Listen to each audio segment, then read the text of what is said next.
All right. All right. Well, welcome everyone to our church outreach webinar. And we're beginning a new series today.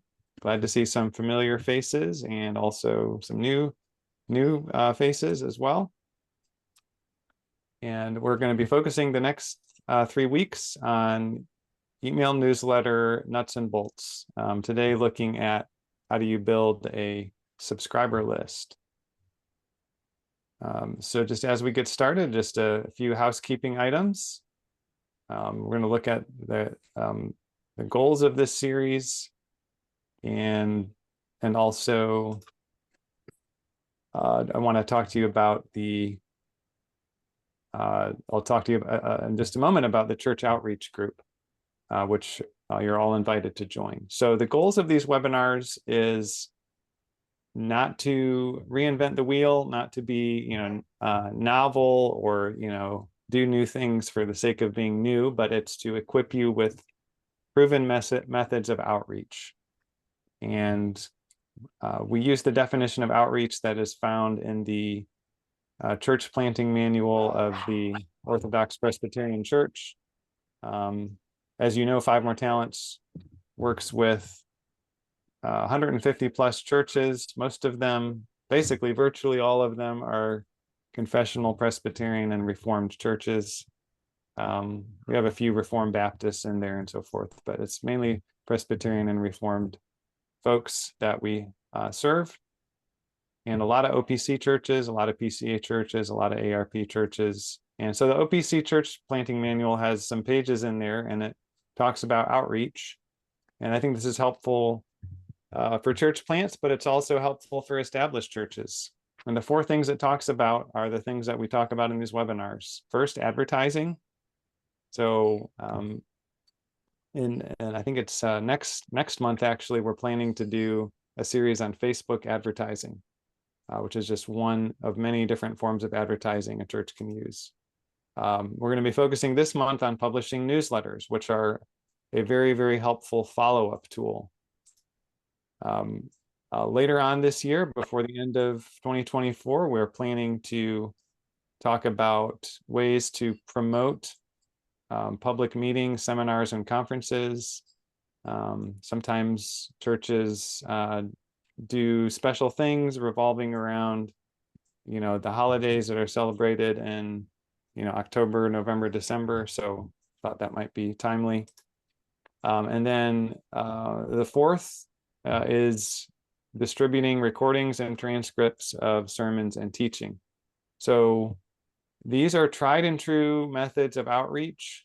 The tool set continues to change somewhat from year to year as the technology changes, but these 4 methods of outreach more or less are evergreen. And so that's what we focus on in these webinars.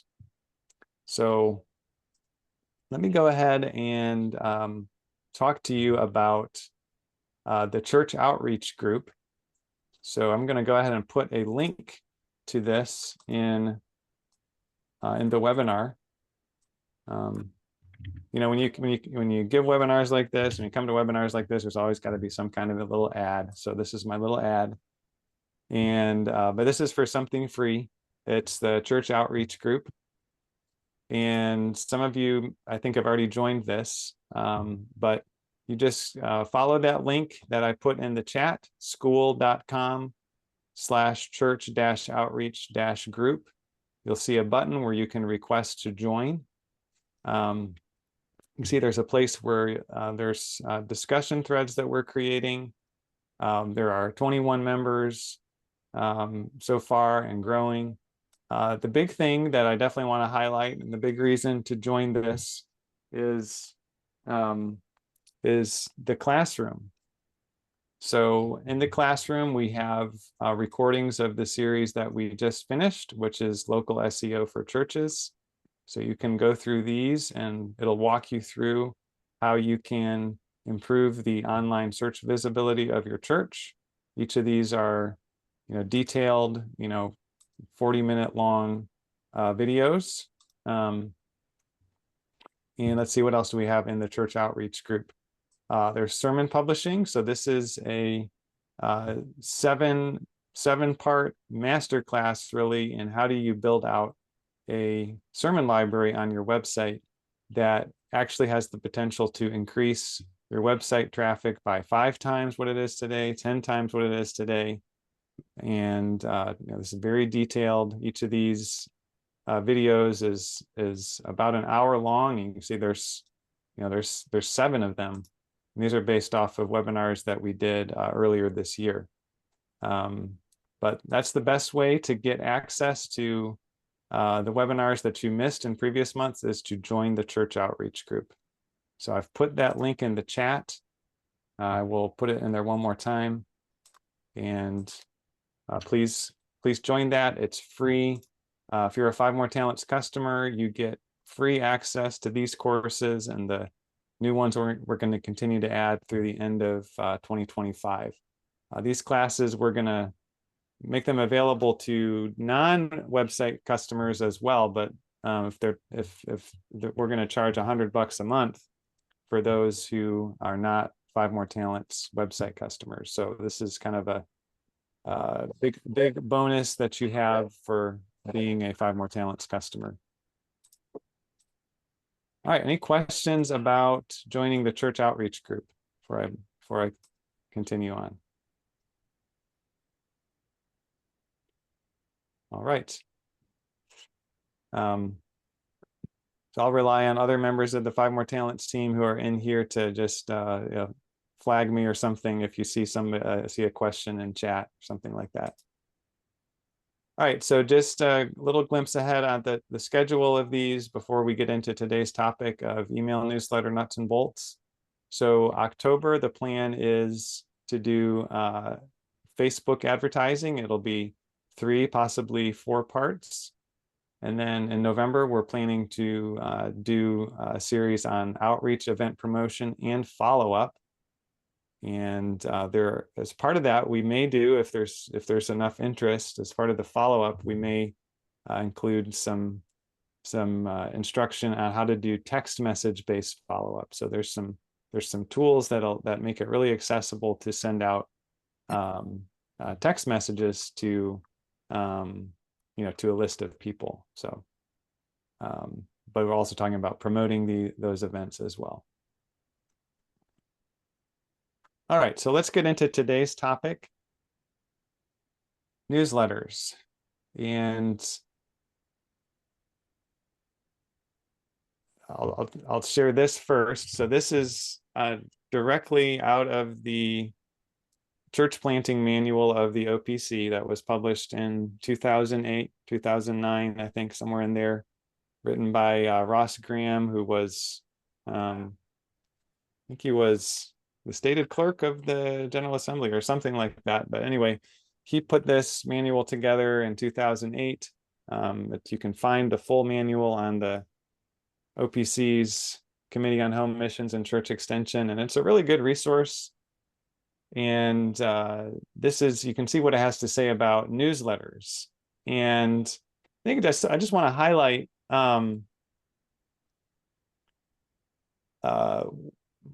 how newsletters are explained. It says it allows people who have already had some contact with the ministry of the church to learn more. Right? So to me, that implies that the newsletters, some people might think about them as, well, this is something that we use to keep the members of the church informed. And that's good. That's very important. But it can also be a very, very helpful tool for outreach. And and the idea is that as various people visit the church, you find a way to get their email address. You put that into an email blast system, which is what I'm going to be showing you today. And then you can regularly and consistently communicate with everybody that is on the list and continue to invite them to the worship services of the church, a vacation Bible school, conferences, special events, worship services, whatever it is. It's a very helpful way to keep anyone that ever visits the church or comes to something, keep them informed about what the church is about, what the church believes in its ministries, and then you leave the results, as this says, up to the Holy Spirit. But the idea is that it can be a very helpful way to plant seeds.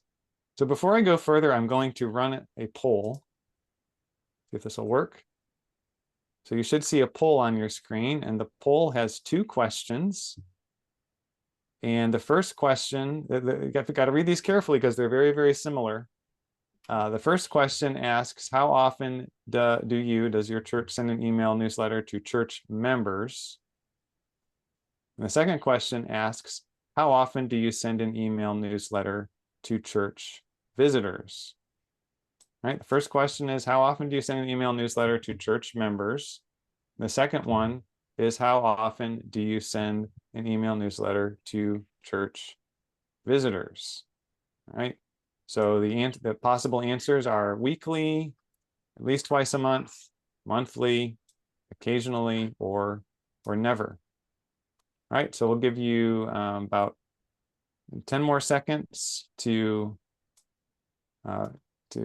give your answer. Daniel, I have a question on this. Yes. This is Joe.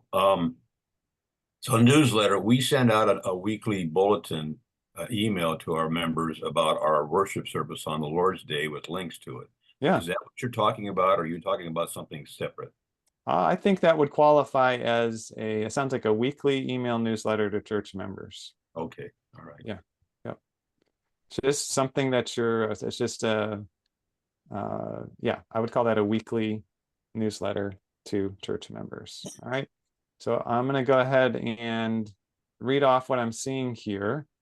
So I can't remember what happens when I click end poll, but what I'm seeing is that as far as how often people send an email newsletter to church members, I see 1 weekly, 2 occasionally, less than once a month, and then 2 never. And then as far as the second question, how often do you send an email newsletter to church visitors? I see 2 occasionally and 4 never. Daniel, Yes. are we supposed to be clicking on these? Are we supposed to be filling out the circles or something? Yeah, I've just closed it though. I'm gonna go ahead and share the results with y'all. So you should be able to see the results now. Okay. Y'all see the results there? So there's one more vote that came in. So as far as people sending an email newsletter to church members, I see 2 weekly, 2 occasionally, less than once a month, and then 2 never. And then as far as visitors, 2 occasionally, and then 4 never. All right. Can I say something? Yes. Yes, Sandy. Yeah, for sure. Yeah. Well, one of the choices there, I put down never for the second one, but it's not really an accurate answer, because if we get a visitor's email, we'll say, do you want to be put on our newsletter list? And so we have people that are not members that we do send our newsletter to. Right. But sometimes it's just getting that email. Yeah. But so I put down never, but it's not actually true, because we do have non-members, and we have sometimes first or second visitors that want to be kept informed. Yeah. So it's a mix. Great. Yeah. Awesome. Thank you for clarifying that. So one of the things that I want to do in the course of the next 3 weeks is just to challenge all of us to use the technology here and adjust our processes to find ways to ask people for their email addresses, to add them to a list, and this not only for members, but also to anyone that visits the church at any point in time, so that the church can continue to follow up with them. That's the point that this OPC Church Planting Manual is making, from my perspective, is just that there's great value in whoever is willing to be on the list, put them on the list, and then continue to let them know about the church, its worship, and its work. All right.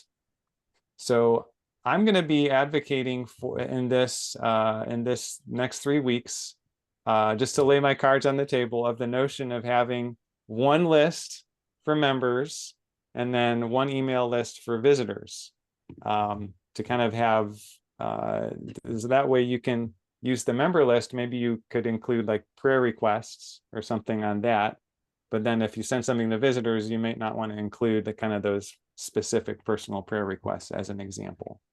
So y'all do what you want at your local churches, obviously, but that's kind of going to be the scenario I'm going to be advocating for over the next 3 weeks, is the idea of having a list for members, a list for visitors, and how to set that up, and how to make that work. So there are lots of different email newsletter software options. And what I'd like for you all to do is to put in the chat, if this is not an exhaustive list by any means, but if for those of you who do send out newsletters, if you would just put in the chat what tool that you use to send out email blasts. It could just be, I mean, whatever it is. Some churches I know will just send out something with Outlook or Gmail, or some will just some will use a tool like MailChimp. That's pretty common. But if you would type into the chat what tool you use, we'll see what people use. And I'll just talk about these options on the screen while you're doing that. So you know, Constant Contact is one that's pretty popular, that it's been around for a long time, that people use. MailChimp is one that a lot of people use. And these are, I'd say most of the things on these lists are pretty high powered, which is why I'm not going to, it was kind of like more functionality than the typical church needs. So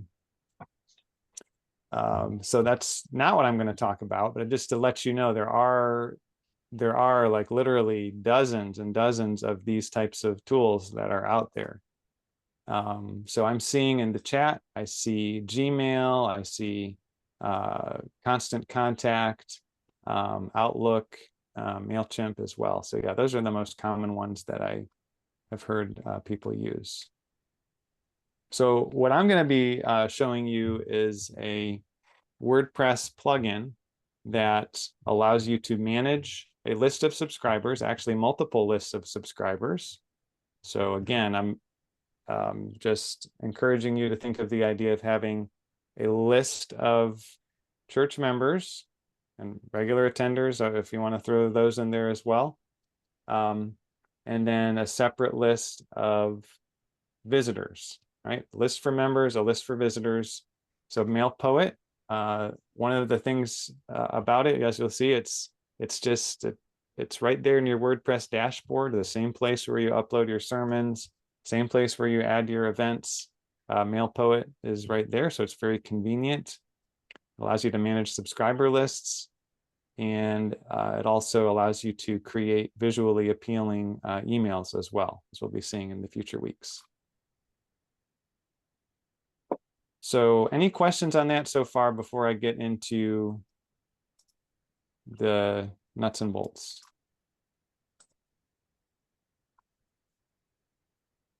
All right, so I'm going to put into the chat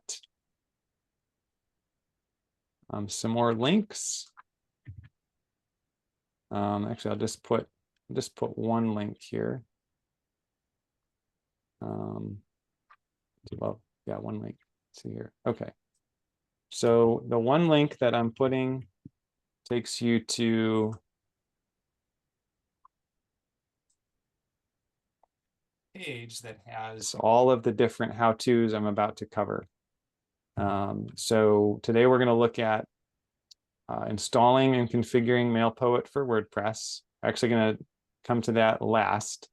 First, we're going to look at the fun part, which is adding people to your list. I'm going to show you 3 different ways you can add people to your list.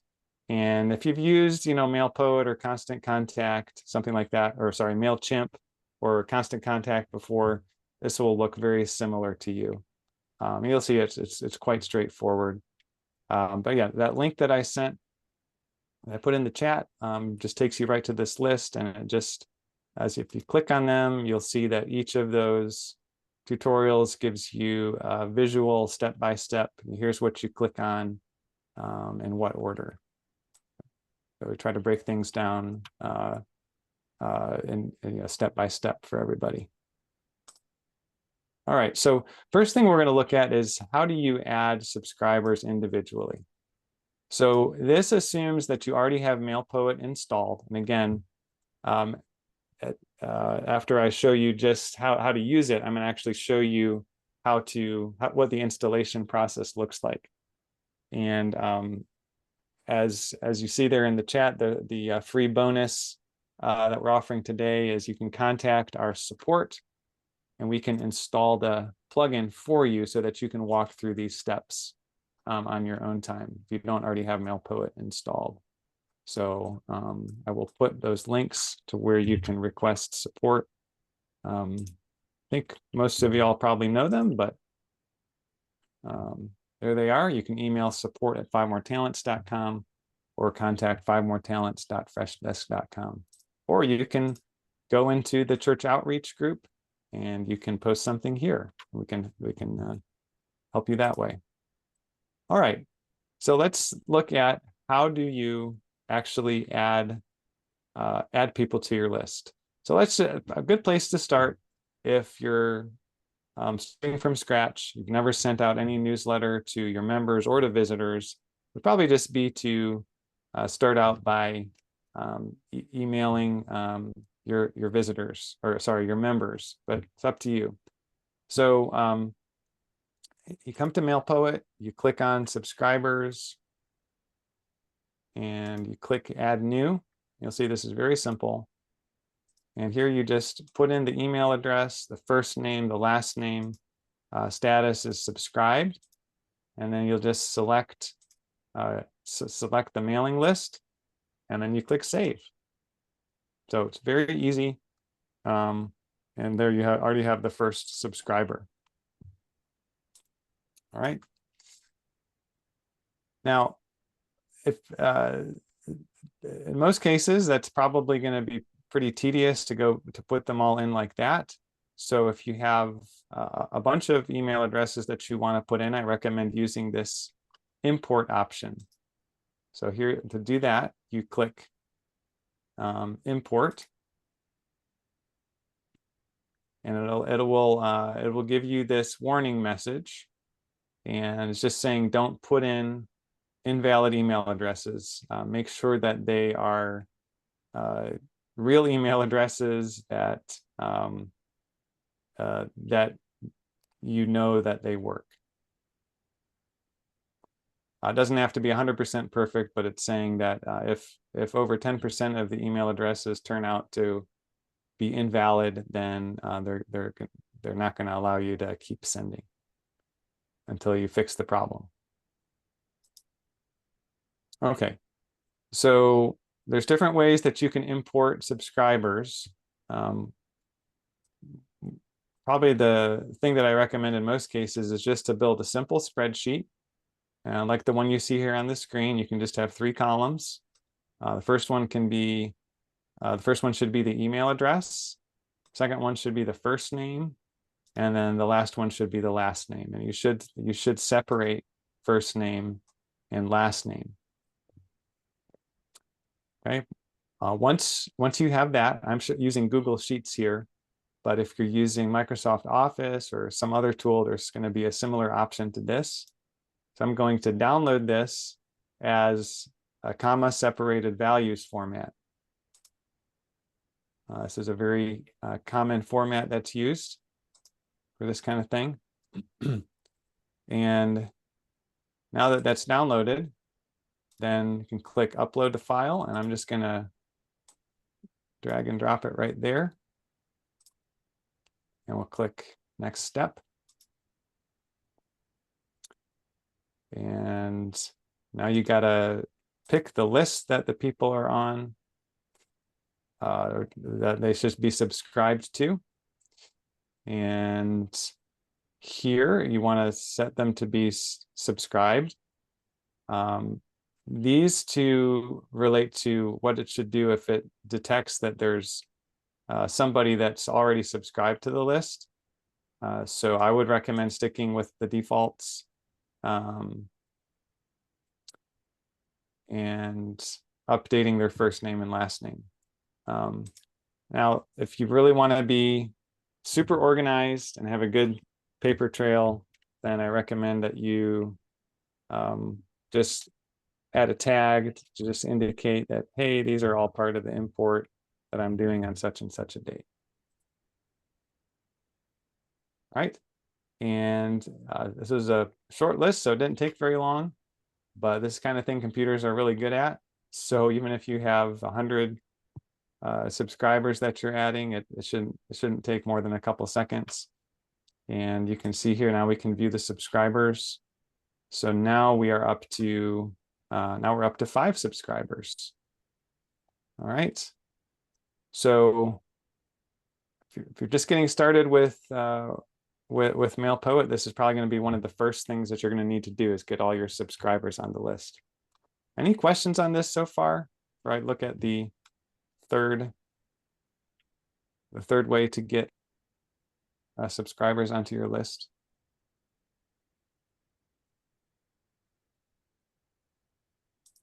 Okay. All right, so the third and final way we're going to look at for getting subscribers to your list is to create a subscription form on your website. So this can be a box on your website that people can put in their email address or their name and their email address, and they can sign up for the newsletter that way. So I definitely recommend that you use this. So this is going to be a little bit more involved, but let's look at the process. So you start out by going to Forms, and then we'll click New Form. And one of the options is to start with the blank form, but you can see there are lots of different options, 5 categories of options, each with multiple designs that you can use. So let me just run through what these different options are. The first type is a pop-up. So these are all things that will pop up on the screen. And I believe that you can control under what conditions they pop up. These are definitely, many people consider these more on the annoying end of things, right? But that's what these are. The slide in is similar, but what it does is it just appears in the lower right-hand corner of the website. So we use one of these on the 5 More Talents website to invite people to subscribe to the 5 More Talents email list. And it will just slide in after a few seconds after you visit the page and invite people to subscribe. The third type is a fixed bar. So you can see here, this is showing a bar that appears at the top of the screen. Pretty sure you can also, like this one is showing, you can configure them to show at the bottom of the screen as well. Right, and then below pages, so these are something that appear basically before the footer of your website and after everything else that's on a page. And then the 5th and final type is a widget. So this is basically something that can go in any widget area on the website. So the way to figure out what widget areas you have is to go to Appearance and Widgets. And this this varies actually quite a bit from website to website. But what you see here on the right side of the screen is all of the different widget areas that exist on the, let me dismiss that. Okay, these are all the different widget areas that exist to put things on this website. So using this example church website, one of the things I notice is that there's this footer, and there's 1, 2, 3, but it looks like there's a blank spot here. So I noticed that there's this footer, there's a footer 1 widget, a footer 2 widget, footer 3 widget, and footer 4 widget, and the footer 3 widget has nothing in it. Just so you, I know this might, if you're new to widgets, this might make your head spin a little bit. Let me just show you a few other ways that you can try to get an idea of what these different widget areas are, because this does vary quite a bit from one website to another, depending on your design. But I just clicked on customize, and here you see widgets, and you can then see, see if when I click on that, it actually highlights it. So this is a way you can see a little bit more visually which widget area is where. So there's, I don't know if you can see that faint little line that appears around the recent sermons when I hover over there. So that's another way that you can interact with widgets as well. Someone have a question or comment? Okay. Last thing I want to say is that last week we made sure that every website had these video tutorials installed, so that I think they have something. Okay, yeah, they have a whole video. There's a whole video in here that you have access to now, how to add widgets. So if you're looking for more of a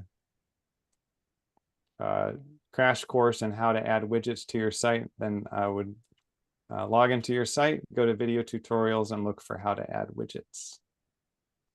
So what we're going to do is we're going to create a sign up form to go in that widget area in the footer. So I'm going to go back, start the process over. And you can see you can start with a blank one, but you'll probably find one here that's, most of these are designed for businesses, but a church can very easily adapt them. Yes, someone have a question? Okay, I thought I heard something. So let's see. So let me click on, I'm going to do this welcome discount one. I'm going to select that. And we'll just change I'll have to change this.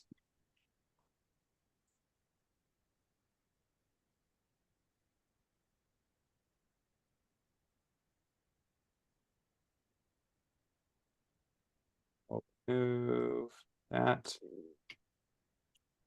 see what to say. Ideally here, you want to just give people some idea of what they can expect. So if you already have a rhythm, for example, of sending out a weekly newsletter, like one of you mentioned, you could say something, get a copy of our bulletin every week before the worship service, or whatever it is that you want to say. If there's something that you are already doing regularly or believe that you can realistically promise, then it's a great idea to do that. And then we'll change the label.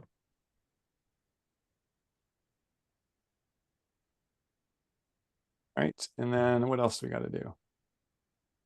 Okay, this is very important. Under the settings, you want to select the list that you want to add the subscribers to. We only have one list right now, so it seems kind of silly, but you do have to pick that. And at this point, you're basically done. Except that doesn't look very good yet. But let's go ahead and save it. And now we're going to go to,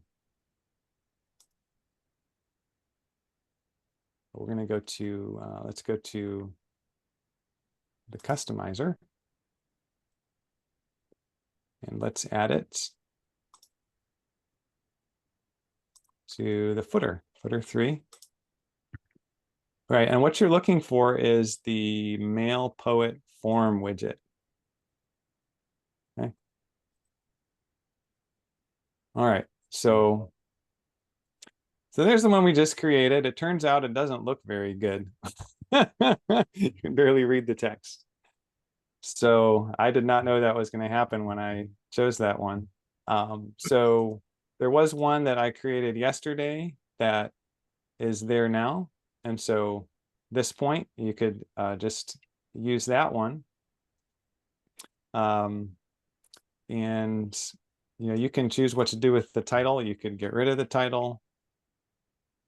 You could keep the title, and you could kind of remove that from the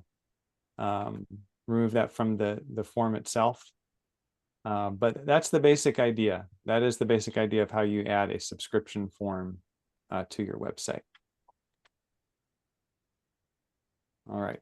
So any questions on that? We've gone over. Yeah, Daniel. Yes. So I'm assuming then, this is Joe. Yeah. I'm assuming then that this will automatically take that email and add it to your email list. Correct. But you don't have the first and last name? Right. Yeah. So let's see. You can collect that, I believe. All right. So here are some of the examples. So this one here, this example, it does actually have a place where for the first name and the last name. Okay. Yeah.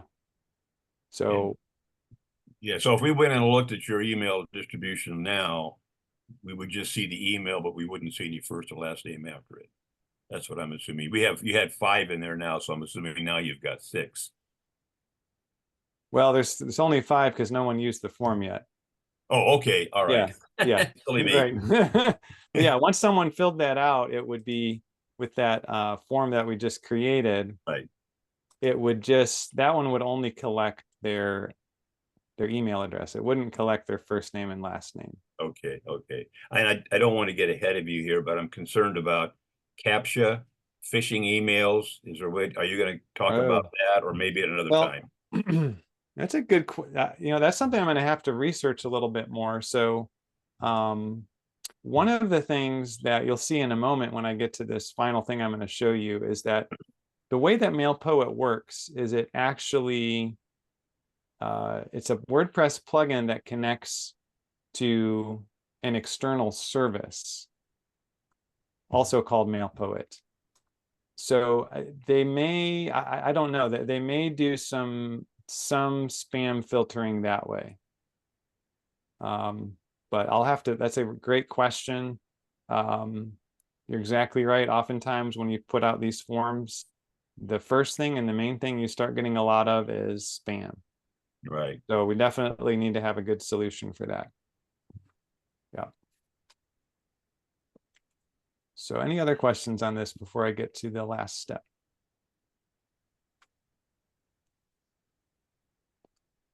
All right. So the last step, I'm going to show you how to really how to configure MailPoet for WordPress. Okay, so Hey, Dan. Yes. Hey, I got a question. Yes, sir. I need to cut out. Yeah. Is there a way I can go back and watch this later? The rest of Absolutely. So what do I need to do? What we're gonna be doing is posting this as a new course in the church outreach group, which I believe you've already joined it. Yeah, I signed up for that. Yeah. Okay. Yep. So it's gonna be we're gonna start posting next week the videos. There'll be a new course that you'll see here under the classroom on email newsletters. Yeah. Okay, so I can find it there. Absolutely. All right. Thanks a lot. Yeah. Glad you could come. All right. So so if you like what you're seeing and you want to try out MailPoet for yourself, you just contact support at 5moretalents.com, and those links I put in the chat. Go to our help desk site and open a ticket. Oops, let me do this.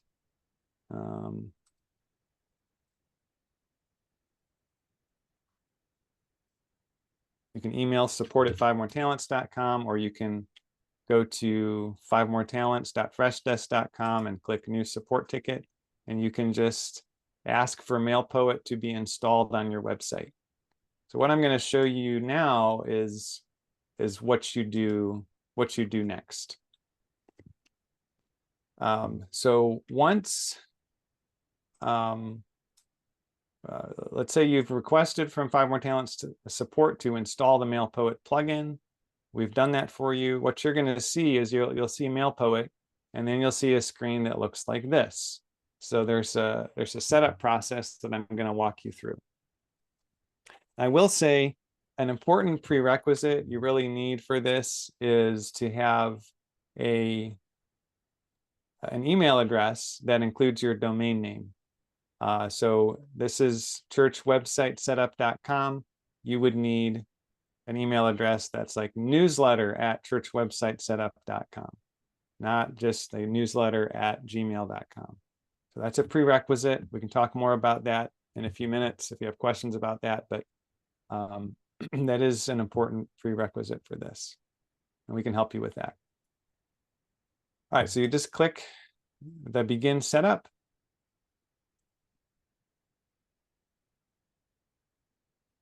All right, and first thing it does is asks the sender.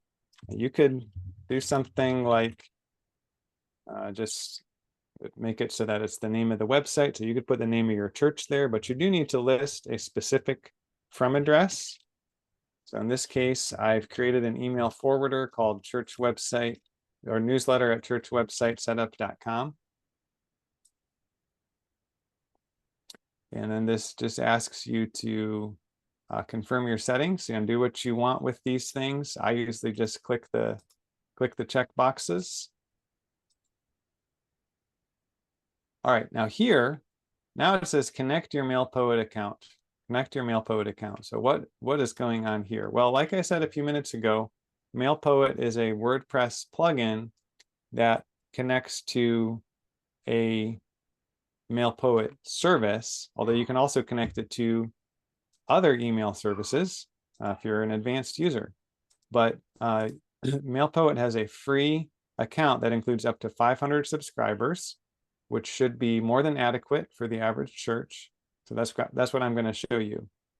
Now I'm going to click on Connect MailPoet. Then it'll bring you to a screen that looks like this. Of course, they're going to try to sell you a subscription, but you don't need any of those. You can just click Start for free. Okay. And what you're seeing here, there is a step that it's skipped, but that is in the guide that I shared. Let me open that up. Okay, it did skip a step, but it's basically creating an account. Let's see, that's not the one I wanted to share. All right, so if you go to this how-to guide called Install and Configure MailPoet for WordPress, one of the steps is create and connect a MailPoet account. So if you've never created a MailPoet account before, it's a standard thing that if you've ever created an account anywhere online that you've seen before, you just got to set a username or an email address and password, and then click the button, right? So I've already done that in this case. I already created a username and an email address and password with MailPoet for newsletter@churchwebsitesetup.com. And I've already requested the starter 500 plan. And then they have a few questions you need to answer, because part of what this MailPoet sending service does is it does, I want to make sure that you're not sending spam. So you'll just need to put in the URL of your website. They're asking, how did your subscribers join your list? So in this case, I'm going to say we have not yet started collecting subscribers. How did your subscribers confirm they want to receive emails from you? See, in this case, I'm just going to say we have not yet started collecting subscribers. And then, you know, they're just looking for authentic answers. They're just trying to make sure that you're not gonna, it doesn't look like a spammy website where you're just gonna spam people. So this is part of how they keep the email deliverability of their sending service up. So I'm gonna click submit. It says you're now subscribed. And notice here there can be a 24 to 48 hour delay, because sometimes they will actually have a person actually reviews your submission. In most cases, what I've experienced is that it's basically approved within a few minutes, but just know that there can be a delay. All right, and then it's going to get, this is very important, it's going to give you this API key. So I'm going to copy that and go back here. And I'm going to paste the key, verify the account. Hopefully it'll work.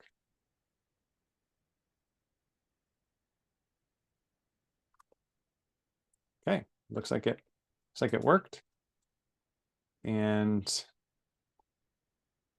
okay, so this is very standard. It says MailPoet is reviewing your subscription. And until that review is complete, then you're not going to have full functionality. And then you can see here there are some additional steps. We looked at this third one. That's what we were looking at today, is importing existing subscribers and setting up a subscription form. There's another important step once you actually get to the point of sending out emails, which is authenticating your sender domain, which I know can sound kind of daunting, but as the 5 More Talents team, we can help you with that. It's really just copying and pasting a few bits of code. And but that we'll come back to that next week. So that's the process. That's exactly what you can expect if you do not have MailPoet installed on your website at the moment, and you would like us to install it for you today. All right. Okay, so any questions? That's basically the last how-to that I had for you today. Any questions? Feel free to unmute yourself or just type in the chat. Yeah, Joe, I'm assuming next week you'll show us how to send email out. Is that correct? Yes. So next, yeah. So just okay, next there you go. Yeah, next week we're going to look at an example of creating basically a one-time email blast. I'll give you a sneak preview here. So basically, there's different types of emails you can set up, and this particular, there we go. Okay. Okay, so you can create just a simple newsletter, and once again, there's many different templates you can choose from. Gotcha. Ranging from very simple to having lots of visuals. That's what we're going to look at next week, is just how do you use one of these templates to create a visually appealing email and then send it out. And then in the week after that, the plan is to, let's see, we want to look at, okay, new email, that's what we're looking at. Okay, we're going to look at doing a latest post. Let's try that again. There we go. A latest post notification email, and 2 weeks from today is what we'll look at. So this is an automated email that can basically send everybody on your subscriber list. What's cool about it is you can, to some extent, connect it with the sermons that you're adding to the website, the events that you're adding to the calendar on the website. If you post blog posts on the website, it can detect those. And so that's something that can be an automated way that once you create it, you just you can just basically forget about it, and it'll keep sending out emails based off of how you update your website. So that's what we're going to be looking at in the next couple weeks.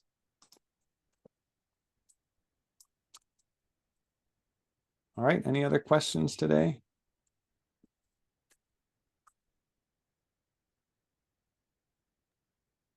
Daniel, you said you're going to review the authenticate domain next week. Yes, that is on the list for next week because you need to complete that before. I'm not sure if it's, you definitely need to do this, like I was saying, to improve your email delivery rates. And all the different email providers have gotten a lot more strict about this in 2024. It's just been in the past year. It's funny because it's the technology has been there for who knows how long, probably a couple decades, but it just everybody decided to get a lot more strict about it. So this is a very, very important step in 2024. It's actually quite simple once you know where to look, but it just, it's basically just, you gotta copy and paste some code into the right place. You'll see kind of a preview. It looks like a bunch of gobbledygook, but it's really just copying. You just got to know where to copy and paste it. So we'll talk about that next week. Cool. Yeah. Thank you. All right. Once again, I will want to encourage you to join the church outreach group. This is going to become a more and more valuable and important channel for you in the coming weeks and months. We're going to keep building up the classroom. We're going to keep, do more and more things with this. So just invite you to join the church outreach group so you can not miss out on what's going on there. Let me just put in the chat the link to that. It's basically just school.com, and school is misspelled, SKOOL. And /church-outreach-group. You'll see a button to click to join. One of the other little features of this that I'm interested in trying out is that you can come here and you can actually see our admins. So my wife Rebecca is one of the admins. Laura, our website solutions coordinator, is one of the admins, and then myself. So we're trying to make it so that at least one of us is in here at all times, so you can log in and there's a chat button, and you can then that's a way that if you want to try to do a live chat with one of us to get some if you have some immediate questions, that's another channel that you can reach out to us. So all right, anything else? All right, well, thanks for coming, everybody. We will see you next week. That's good. All right, have a great one. All right, bye.